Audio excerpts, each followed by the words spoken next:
के वर्तमान प्रधानमंत्री नरेंद्र मोदी की शादी उस समय हुई थी जब वे 17 साल के थे और उनकी पत्नी यशोदाबेन 15 साल की थी। गुजरात के ऊंझा समीप ब्रह्मवाड़ा गांव में उनका विवाह संपन्न हुआ था। उनके परिवार के सदस्यों का कहना है कि मोदी की बारात 2 दिन तक उसी गांव में रही और शादी में सभी रीति रिवाजों को निभाया गया था।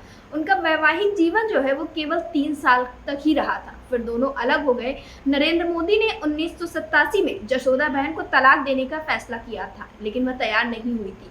1987 में नरेंद्र मोदी ने अपने बड़े भाई सोमाभाई मोदी के साथ यशोदाबेन से मुलाकात की। उन्होंने आपसी सहमति से तलाक लेने का प्रस्ताव यशोदाबेन के सामने रखा था, लेकिन उन्होंने इनकार कर दिया। मोदी उस समय भाजपा नेता के रूप में गुजरात में अपनी पहचान बना चुके थे। उसके अगले वर्ष ही उन्हें गुजरात भाजपा इकाई का संगठन सचिव नियुक्त किया गया। उल्लेखनीय है कि यशोदाबेन से अलग होने के बाद मोदी राष्ट्रीय स्वयंसेवक संघ से जुड़ गए थे। सन 1985 में उन्हें भाजपा में भेज दिया गया।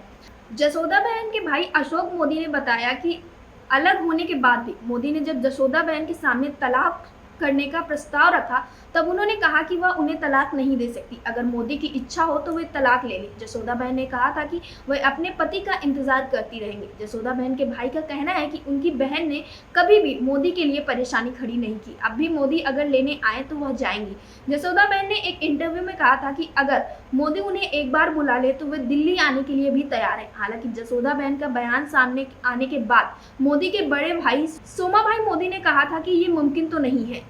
उन्होंने कहा कि मोदी जब गुजरात के मुख्यमंत्री थे तब ना वे और ना उनकी मां गांधीनगर स्थित उनके आवास पर गए थे, तो अब दिल्ली कैसे जाया जा सकता। यशोदाबेन ने सूचना के अधिकार के तहत प्रधानमंत्री की पत्नी के रूप में अपने अधिकारों की जानकारी मांगी थी। उन्होंने मेसाड़ा जिले के पुलिस अधीक्षक को अर्जी दी थी और पूछा था कि प्रधानमंत्री की पत्नी होने के नाते उन्हें क्या क्या सहूलियतें मिल सकती हैं। उन्होंने अपनी सुरक्षा में लगाए गए जवानों की तैनाती के आदेश की प्रति भी मांगी थी। फिलहाल यशोदाबेन सरकारी स्कूल में पढ़ाकर अपनी जिंदगी बसर करने लगी और मोदी ने अपना जीवन देश सेवा में समर्पित कर दिया था।